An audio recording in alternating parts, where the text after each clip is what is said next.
so today we have Lior Gavish. He is the CTO and co-founder of Monte Carlo Data, which you can find at montecarlodata.com. The taglines on the homepage are trust your agents in production, as well as close the loop between the data inputs and agent outputs with data and AI observability. And with that, Lior, welcome to the podcast. Hi, Ben. Excited to be here. So a few years ago when we talked, I think uh, you guys, the rallying message was around data quality, maybe data observability. Is that correct? Is my recollection correct? Data Yeah, governance, maybe, right? yeah, that's right. We started the company about 7 years ago, and we are we've our mission was always to help data teams build trusted and reliable products, if you will.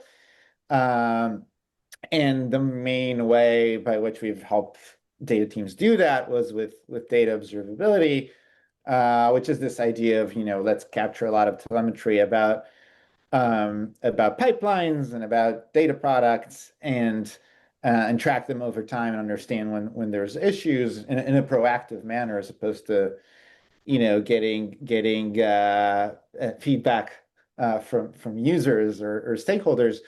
Um, and you correctly called out today, it's a lot about trusting agents. And the reason or part of that shift is that the data teams that we've served throughout the years have kind of shifted the workloads and the types of solutions they build. So when we first started out, it's probably let's call it 80% analytics and 20% machine learning, if you will.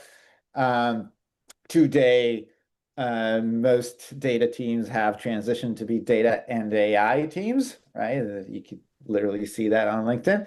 And increasingly building agents or operating agents to automate various parts of the business or deliver, unique and innovative user experiences. And so, our goal is to help these teams make sure what they build is trusted and reliable, and that kind of going along with our customers, we've extended our solution to cover data and AI and specifically agents, right? This idea of making sure that agents are working reliably and are trusted by their users.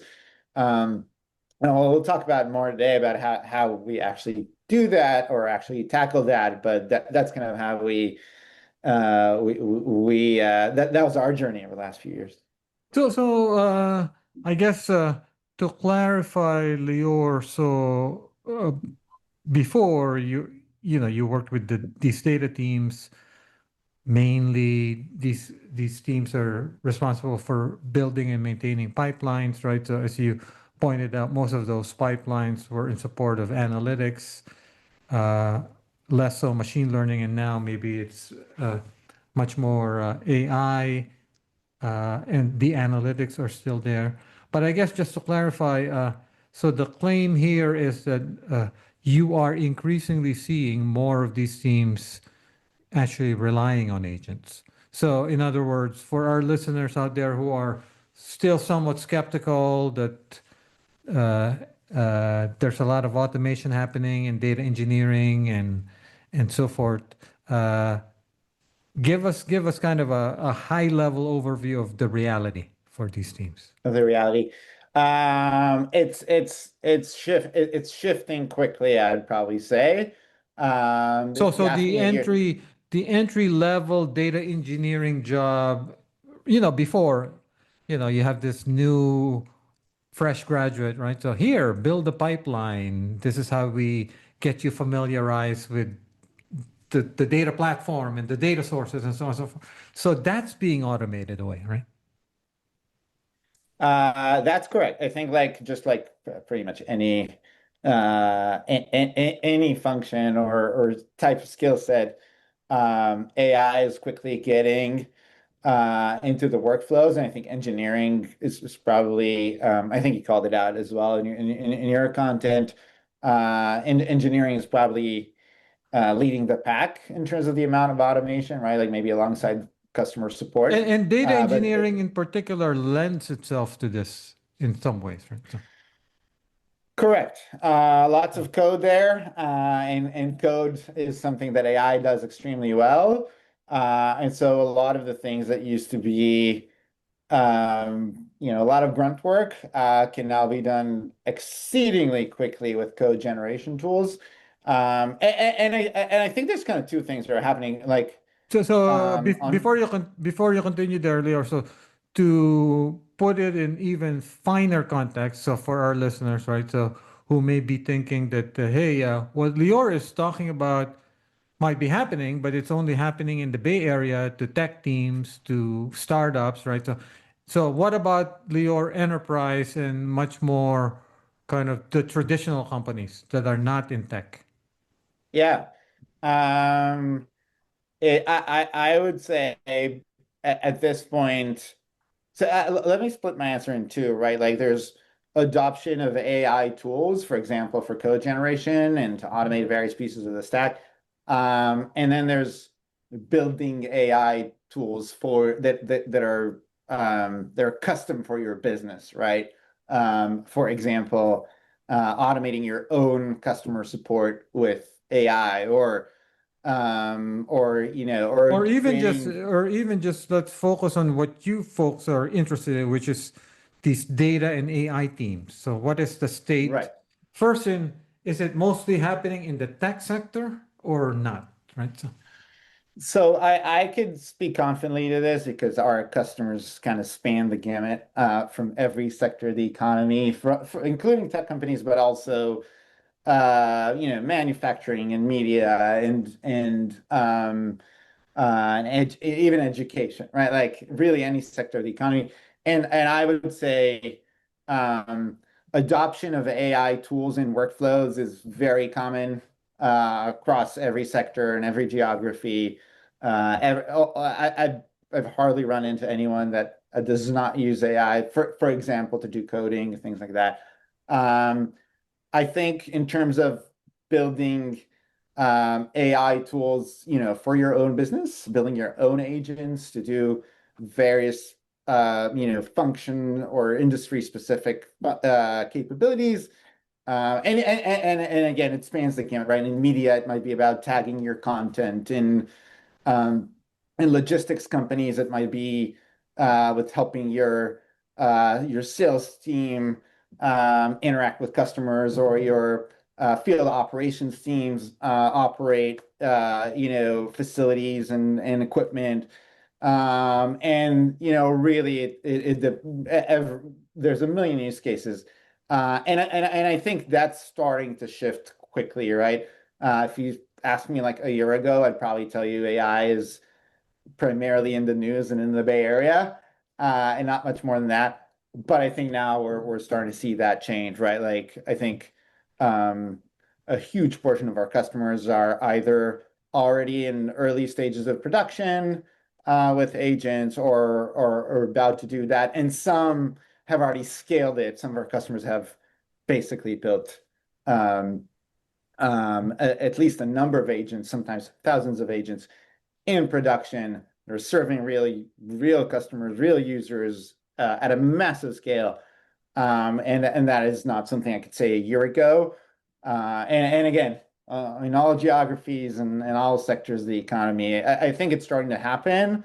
There's still a long way to go. I think, if I think about the portion of people that have made it all the way to scale in production, that is still a minority. I'd probably say, 5 to 10% of organizations. Um, but many are about to go live with these things and scale them. And I think we're kind of looking at an inflection point this year around the breadth of adoption, and it's again across all sectors. and so for you folks that 5 years ago were building these tools for data quality, data observability, uh, where the people building the pipelines were humans, now the pipelines might be being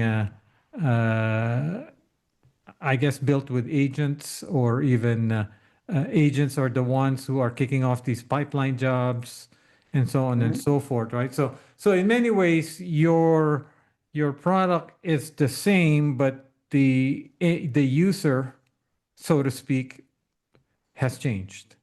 Yeah, dramatically. So I think what AI brought to the picture is the ability to scale things and do much more.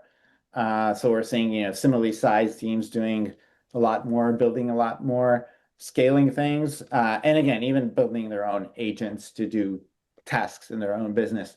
Um, and that introduced, a new level of complexity and required a new level of automation. And so, from our perspective, it forced us to change in two very meaningful ways.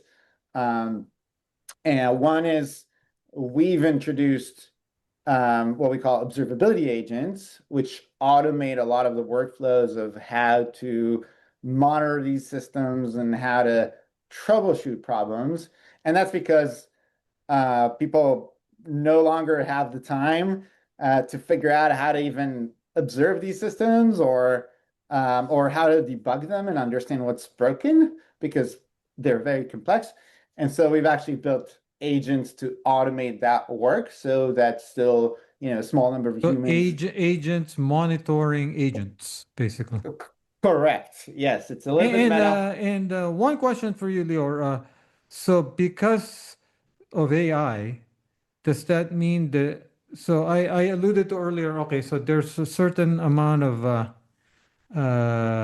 kind of elimination of kind of the entry level work, right? So as far as building these basic pipelines, right? So, but then is there also the opposite end, which is basically before I had to go to the data AI team to build a pipeline, but now I'm an analyst who doesn't code. Can I start?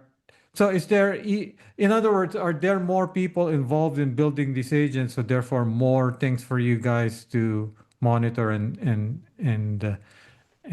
observe? Yeah, I think probably the biggest trend to call out in that vein is what's been kind of broadly called the conversational BI, right? It's this idea that, well, maybe we don't need to build pipelines and reports for, that are custom built and custom made for every single need. Maybe we can expose, a natural language interface that allows people to basically answer questions based on data without having humans there building it, which obviously accelerates time to value, right? Like if you could do that, if you could actually accomplish conversational BI, that eliminates a lot of the work that today needs to go between, data engineers and analysts and analytics engineers, right? And I would say that vision, where we've made progress. I've seen a lot of customers that have deployed some version of So this. this That is said, I don't think we're quite there. yeah, this is the whole kind of need for the semantic layer, catalog, context store, right? So Right. that Databricks, Snowflake, and all these people have to do, because the reality is you can't just plug these AIs in without any context, right? But once you do that, that means then business users can write reports, and then these reports may get scheduled, and so there's more things for you folks to uh, monitor and Yeah. observe. Because at the end of the day, these reports, once they build them, these business users, they might start assuming, hey, this report is always going to be right. But you don't know. The data may change and so on and so forth, right? So, Yeah, absolutely. Yes, this basically creates it democratizes, if I may use a cliche, it democratizes access to data, and so it basically creates a lot more opportunity for things to go wrong. And so, yeah, that definitely increases the surface area that you need to observe and monitor, and that makes things harder for data teams. Plus, they're building their own agents, which is why we built what we call agent observability. And those agents need to be monitored in and of themselves, right? So I think you spoke about it as well in your blog. You can't. It's really really hard to understand how well agents actually do their jobs, especially at scale. And so it both created more data pipelines and data products, and it created this new beast, this new workload called agents that needs to be monitored and observed as well. Again, if you want to deliver, trusted services to your stakeholders. All right, so now we're going to pivot a little bit to agent observability. So I guess we can say we've established the fact that agents are real. They're not Yeah, fantasies, right? So, and as Lior points out, this is not a Bay Area thing. This is across industries, across the economy, right? So, uh, yeah. so it's real. So, assuming that these agents are real, particularly in the data space, data AI teams, data platforms, data engineering. As Lior points out, I wrote this blog post, which actually led us to connect. And so I tried to lay out there some of the things that have changed for observability in light of agents. But let me have you give your take. So let's let's have you give if you were to summarize in 3 to 5 things, let's do one item at a time. So item one, what would be the first thing that you would say is different now? Yeah. I think you called a lot of them out in your post, which is great. Highly recommend everybody reads it. I think first thing is agents are complex and therefore need very granular telemetry, specifically traces and spans, which is kind of the open telemetry standard. But you need to collect a lot of that telemetry and have access to it in order to understand how agents got to where they got, right? Like, can look at the final answer that the agent gave the user or the final action it took. But in reality, it's oftentimes a result of, dozens, sometimes hundreds of little steps, right? Some of them are, tool calls to fetch data or perform actions. Some of them are calls to LLMs to summarize information or synthesize information or reason and make decisions, right? And the first thing about understanding how agents work is collecting all that telemetry, right? So I The think that's like traces. the traces. Yeah, that's point number one. And, Now, and Lior, so if let's say, before I built an agent, I was doing this myself. So presumably I was collecting those traces as well, right? So mhm, when it was manual, when it was not, when it was a pipeline maintained by a data engineer, presumably they were maintaining a lot of these logs and telemetry, but maybe they were not maintaining. Okay, so how did I arrive at this thing, right? So mhm, so mhm. there's additional traces when it comes to an agent because you want to actually understand how it arrived at a certain decision, right? Right. It requires a level of granularity that I would say is higher than what we've seen in Yeah, past because if systems. it's a human, you can go to the person and talk to him or her, Yeah. right? So Yeah.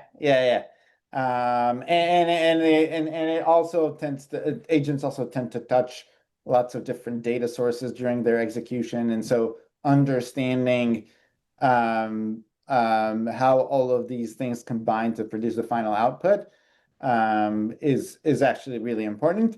And the added challenge here, um, if we thought structured data was hard to monitor, it is. Well, unstructured data is presents new challenges, right? These systems tend to generate, oftentimes it's free-form text, sometimes images, but most of the times text. And it is oftentimes with open-ended use cases. Like think about an agent that's trying to answer a customer support question, or even like a question from a sales representative or an operations agent. Um, the breadth of types of questions or interactions that may come up is quite huge, and hard to anticipate in advance. And so it kind of introduces a lot more variability, I would say. And so thinking through how to actually interpret all this telemetry data is probably the other point I would make. There's a set of techniques which we also built into our solution, but which allow you to monitor that data and understand it. There's a variety of techniques. Some of them use what's called LLM as a judge, right? You're basically asking an LLM to grade the performance of another LLM. Some of them are more deterministic. We could talk about that as well. And there's lots of other techniques there. But the idea is to take all this telemetry data and start making sense out of it, right? Extracting insight, helping you understand what's happened in the past, where you should be paying attention, what might be the failure modes. Right, and failure for agents can happen for a lot of different reasons. It can happen because you're tackling, a new set of user questions that you've never seen before, that you've never built the agent to work with before. It could be because of data issues, right? Like think about it, no amount of agent intelligence can overcome bad data. So you need to make sure that the underlying data is right. It could be models changing unexpectedly, right? Like, let's the subject of traces and telemetry, right? So obviously uh, companies call you when they already have a need because they built all these agents, right? For data related agents, right? So when you go in, what's the typical state of capturing these traces in telemetry?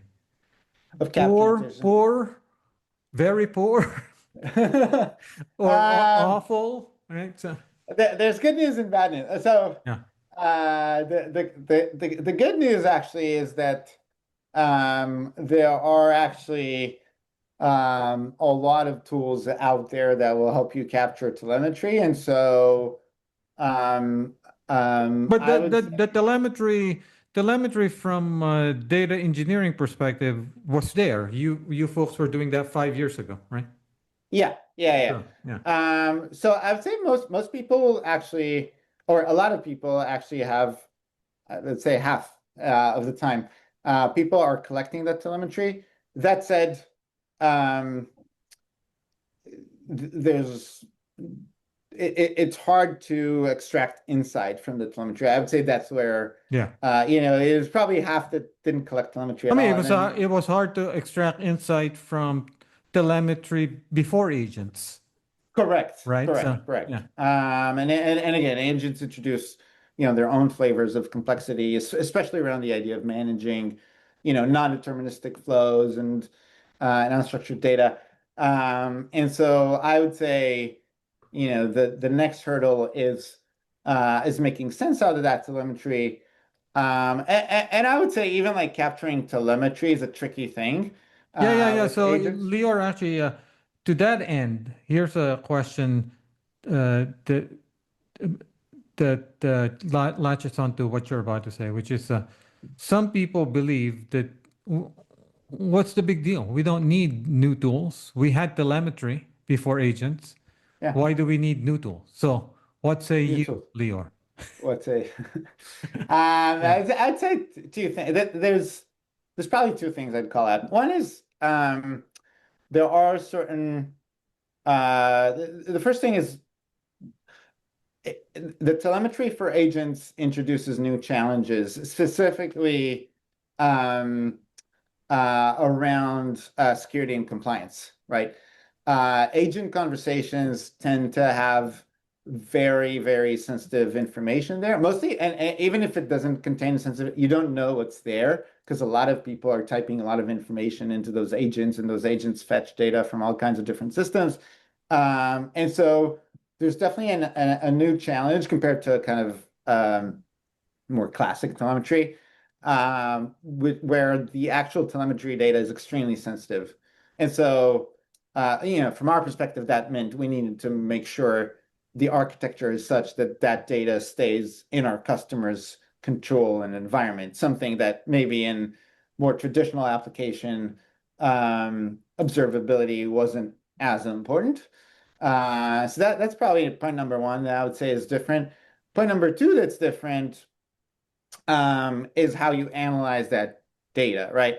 Part of it maps pretty close to, to past observability problems, things like if you're measuring latency or cost or things like that. You can absolutely do that with kind of traditional observability tools.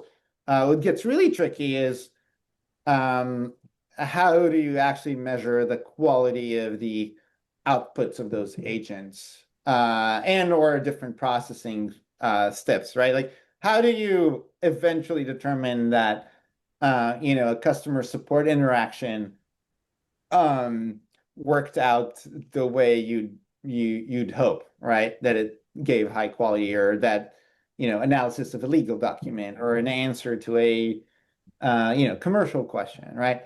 And these questions can have meaningful business impact, right? They could seriously impact how your business works.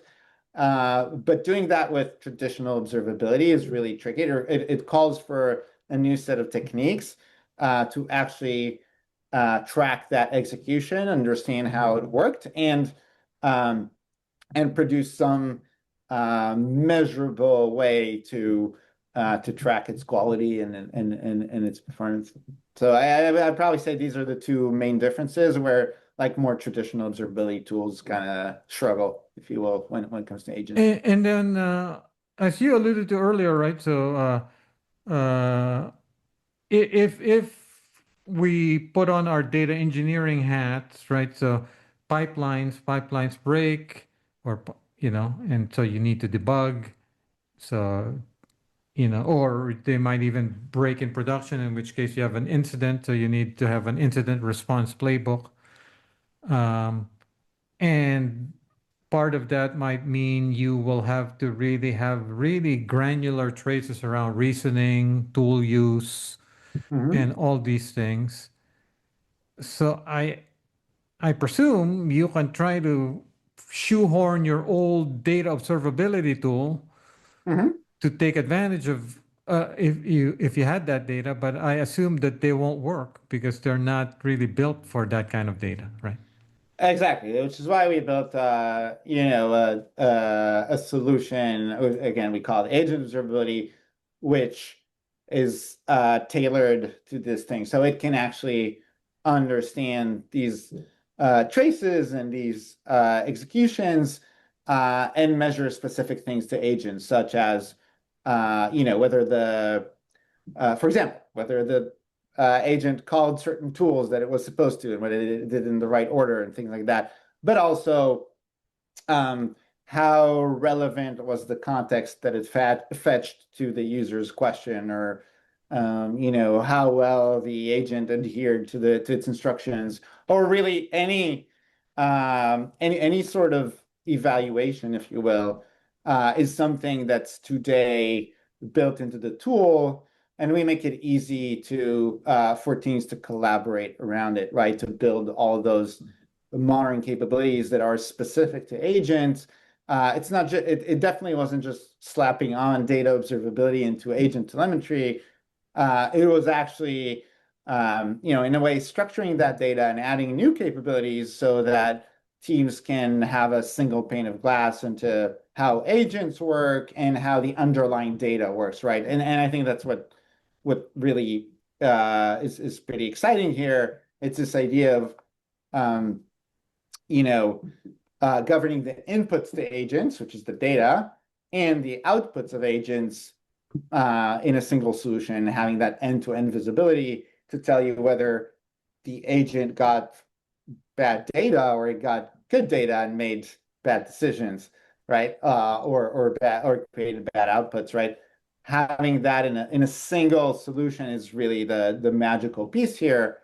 And we've optimized both, right? Like we have very powerful tools for data observability, and we have very powerful tools for agent observability, and they're tied together to give the complete picture of what happened. And so, to what extent, Lior,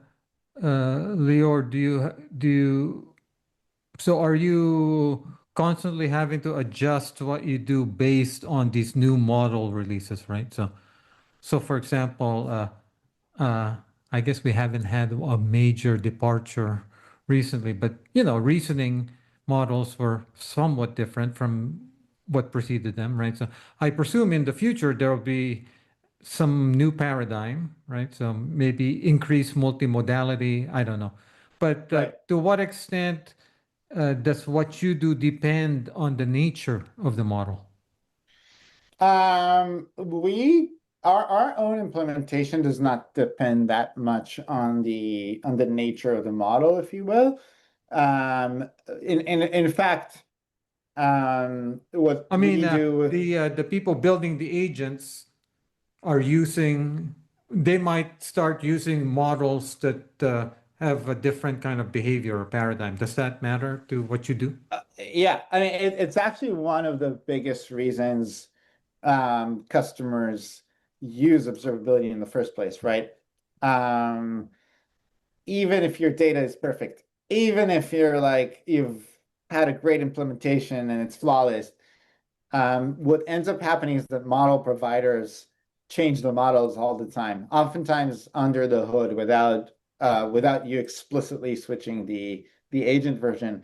And then that in and of itself can create, degradations in performance. And so one of the use cases that our customers like about agent observability is this idea that when the model changes, whether you intentionally change the model version or it happened by one of the model providers, um, if it does have some unintended consequence, some degradation, that's something you can spot proactively and monitor for and react to, right? So our implementation does not depend that much on the underlying model or the nature of the model, but it allows our customers to create more resilience against model changes. And those happen every single day, right? The model providers are A/B testing like crazy. And so this is happening all the time.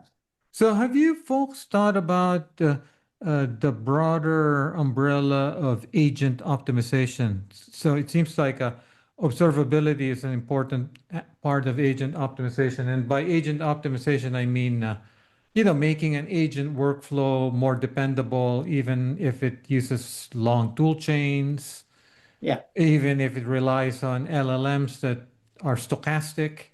Um, Basically, and also making the models smarter, right? So routing it to the right tools or model Mhm. itself. And but basically, it seems like agent observability is step one of agent optimization. And I'm not sure if you've thought about playing in this broader world of agent optimization. It is. I mean, it's absolutely it's not the only tool in agent optimization, but it's a very important one, and I'll explain.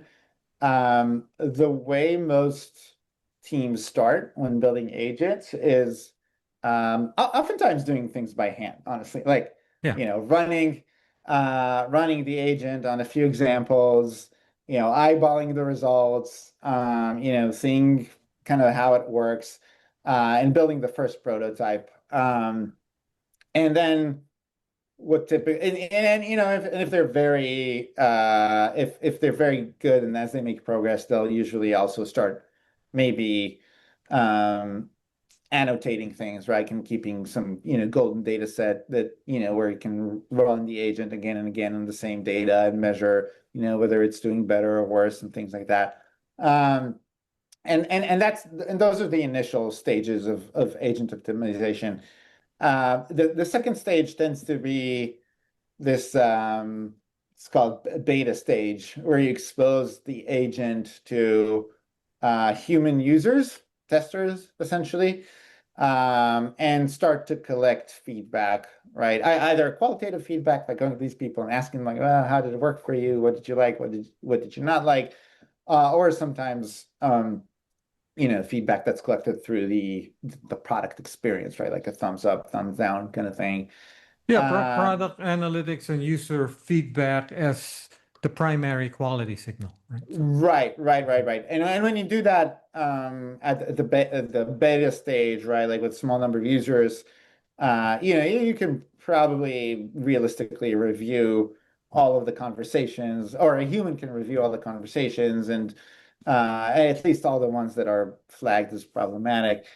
Um, and these will get you pretty far. Uh, the next stage, where you actually roll out the agent to a broad set of users and start scaling things, right, and essentially going to GA and putting it in production. That's where observability becomes indispensable, right? Because in order to continue to optimize the agent and involve it, understand how it's where it's doing well, where it's not doing well, so you can improve it. And that like it becomes incredibly hard to do that in production at scale using the development stage or the beta stage techniques. You have to start having this more systematic way of capturing the telemetry, analyzing it, evaluating it, and as you said, also tracking product analytics, right, and joining that with the telemetry, right, so that you can understand where to focus, where things are working, where they're not. And observability is probably the main tool in that third stage, if you will. It's probably the primary tool you yeah, yeah. use, or a customer. It seems like so. So there's also, as you're building the agent, you should capture these traces and telemetry so that you can understand what's happening. And actually, there's great development in this area around the actual optimization, right? So you have tools like DSPy, OpenEvolve, JEPA, right? Yeah, So that actually optimize the prompts, TextGrad. But basically, a lot of it relies on the fact that you're measuring what's happening before and like you said, once you're in production. So it seems like you guys can play a role, or you can I guess I'm giving you product feedback here. You can expand yeah, your footprint so you become yeah, kind of like this end-to-end agent optimization tool, but you'll have to handle the actual optimization. You'll have to have an optimization engine built around OpenEvolve or JEPA or DSPy, something like that, right? So yeah, they're all open yeah. source, so you can package it all, right? So Yeah, you could absolutely see a future yeah, yeah, because the where problem, we deliver a full solution around that. the Yeah, of course. problem, Lior, as you know, is there's fragmentation. So then if you're a team, you're trying to kind of piece together different tools. So Yeah, an end-to-end thing would be nice, right? So yeah, absolutely. I think it's a great idea, and I hope we get there. We've taken our first step towards that. It's less complete than your vision, but like the first step we took was we built well, we also build our own agents, right? The observability agents that I mentioned earlier. And specifically, we built a tool called or an agent called troubleshooting agent. And troubleshooting agent is something that helps our customers when they have an issue. It basically helps them pinpoint or triangulate why that issue happened, right? And we originally built it for data issues, think like the numbers are wrong in some dashboard. Well, how do you trace it back through the lineage to, a faulty data source or faulty pipeline, or, some transformation change? We've now extended that to also tackle the sort of problems that happen with agents, right? It can basically take the agent telemetry data, and given a performance degradation of sorts, it can basically try to create hypotheses about why this happened, right? Again, is it a new set of questions that we've never seen, that's not represented in our data or in our knowledge base? Is it, is the model degrading for some reason? Is a recent prompt change that had an issue, right?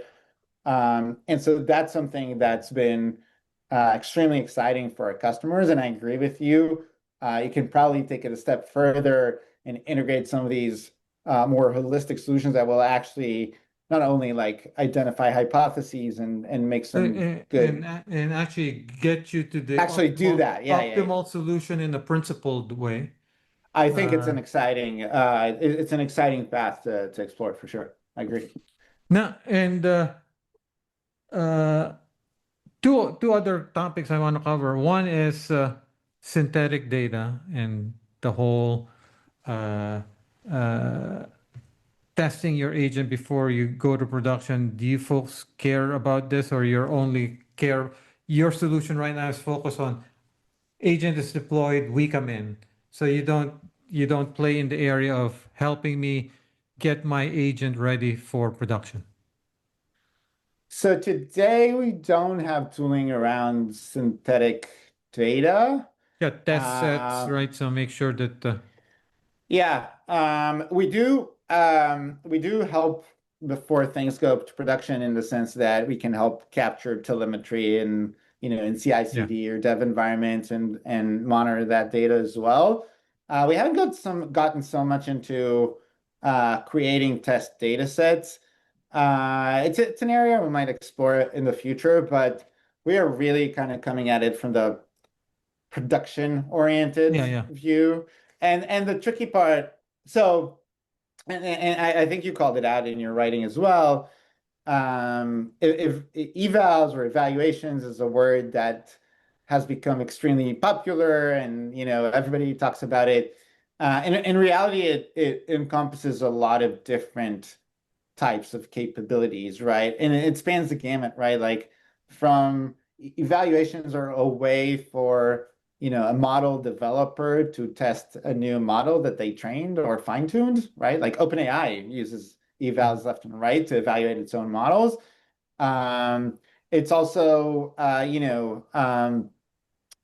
something you could use in the development stage, just like you mentioned, right? You could create synthetic data sets or put together golden data sets that are not synthetic and try to understand them. Even in production, it has various flavors, right? There's like guardrails that try to run in real time as the agent executes and block certain answers that are unacceptable. I don't know, toxic comments and stuff like that. And then there's evaluations, that need to work without necessarily having a ground truth, right? Like kind of like what you do. So I think evaluation is a technique um, that's useful in a lot of different contexts in a lot of different ways. And our kind of angle at it came from the production side, right? So Yeah, and um, you folks will be actually well positioned there because you have all of the traces and telemetry, right? So yeah, right. yeah, And that's where we focus. Like, how do you evaluate all that production telemetry? I mean, And how do you create it? And there's great tools to do to generate data sets as well. We haven't played in that space to date. but there's the telemetry after the fact, right? So after the user's interacting, but the telemetry that led to the agent, if you capture that, then that will be extremely valuable. So another topic I wanted to cover is governance compliance. Mhm. Uh, Before, obviously, when you had data teams and data engineers, maybe that's a little bit more under control. It was out of control back then, Yeah, but a little bit more under control because you kind of know, you have five data engineers, you know everything that they're working on, right? So yeah. yeah, so a little bit more. Now you have agents all over the place. Yeah. And you alluded to this earlier in the fact that you folks have to be careful about, especially the input to the agent that has to be protected, right? Because that might have IP or PII or whatever, right? Correct. So governance and compliance for agents in this age, I guess. Uh, Yeah. are State of the union. you involved? Do you folks see yourself as being involved in that area? Yeah. Yeah.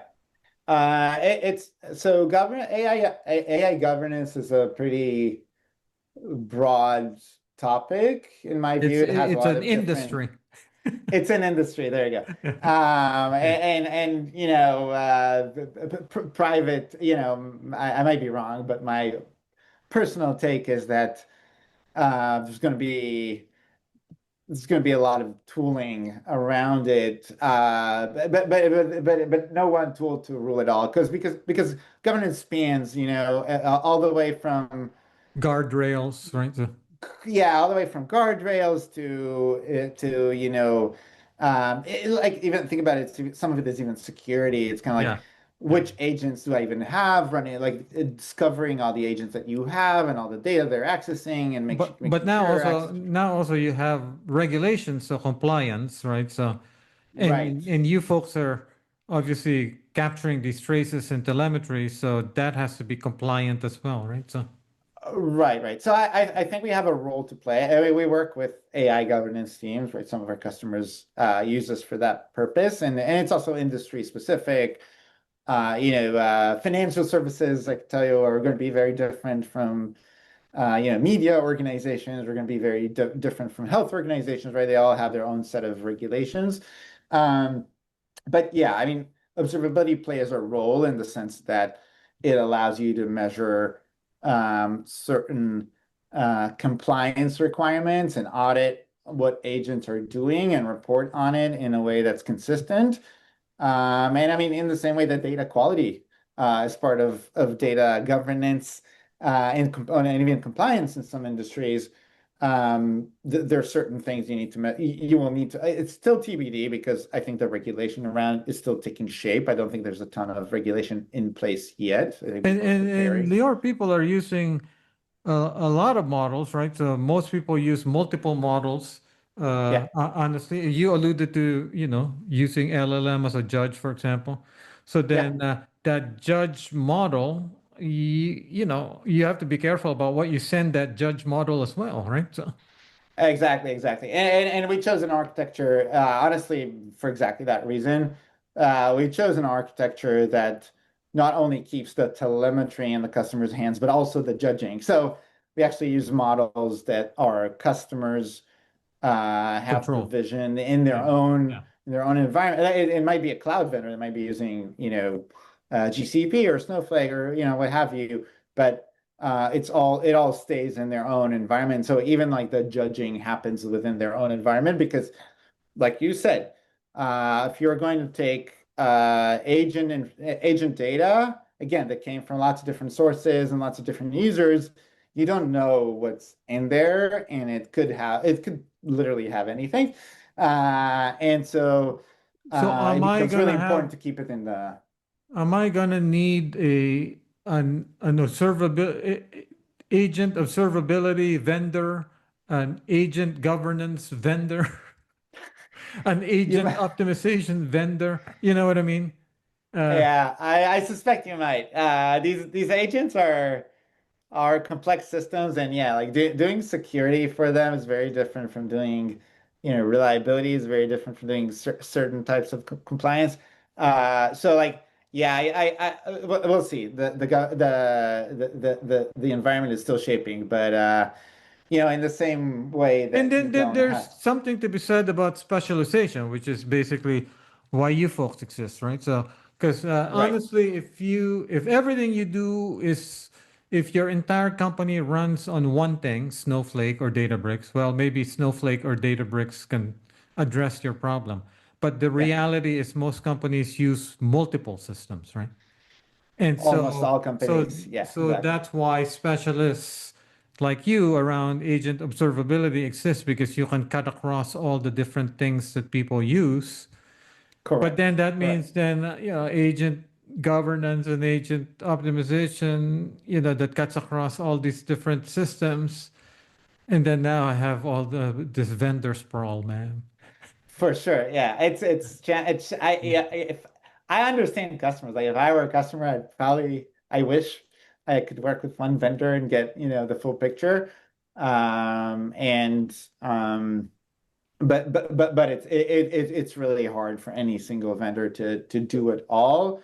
And we've kind of seen it playing out in other spaces as well. I don't think agentic solutions are going to be different. If anything, they're going to be more complex. And so I suspect you're still going to have to work with a security vendor, an observability vendor, and a cloud provider, for all the infra and potentially guardrails and things like that. Um, and who knows? Maybe not. Maybe we or someone else will do everything. Uh, but uh, but I don't know. It's a meaty topic, right? It's a very different set of problems that need to be solved. Sometimes for different personas, right? Like governance is kind of the focal point, but then they partner with security and legal, and then of course engineering and all these stakeholders have different requirements to overall deliver governance, and I think you're gonna have to work with different solutions there, at least for a while until that's So in consolidated. closing, I want to make sure I ask this question of people I talked to this year, which is as far as AI, building these agents and AI solutions and systems, are you seeing companies more adopting kind of let's have a central team that does this and then they service the different business units? Or are you seeing more of the kind of, hey, marketing, now that this is democratized, we can build our own agents and things. So what are you seeing in terms of Yeah, good question. I think things are changing there too. And let me um, and I would say if you looked at it 1 or 2 years ago, every team was trying to do its own thing, and I think people are starting to centralize in a sense. That said, what I am seeing is AI is this like super interdisciplinary problem. It's not something if I stay only in the technical domain, it's not purely a data problem and it's not purely a software problem. It's a combination of data and software and product and legal, design and legal? legal Yeah. and also subject matter expert. Like it's really hard to build a customer support agent without working very closely with with human Hmm. customer support people, right? And so the very multi and so like I think the best and most successful and impactful projects are ones that are delivered by these um but this collaboration between a number of teams with each team kind of contributing from its own strengths. And so um it's centralized in a way, but it's also decentralized in the sense that there's a lot of stakeholders with different functional associations and different skill sets that are involved in delivering these things end to end. Um, it's not just the software engineer, it's not just the AI engineer, it's not just the product man. It's them working together cross-functionally to actually deliver the solution. So, if anything, my prediction or advice is to remember that and not try to silo it in one team, because that kind of takes away a really important aspect of this. Um, and everybody's still learning how to build it, right? There's very few people out there that have that 10-year experience in building agents, right? Probably none.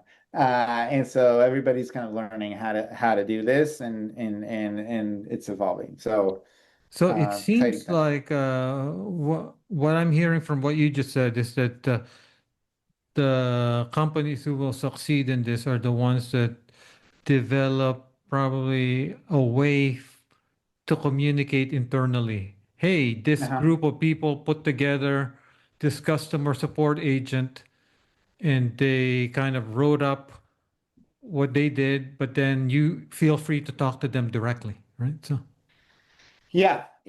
Definitely pull all the resource and make it a cross-functional project is probably my but biggest advice. don't make sure that the rest of the company knows about it, right? So, Right. yeah, Right. yeah, Exactly. yeah. And Yep. with that, thank you, Lior.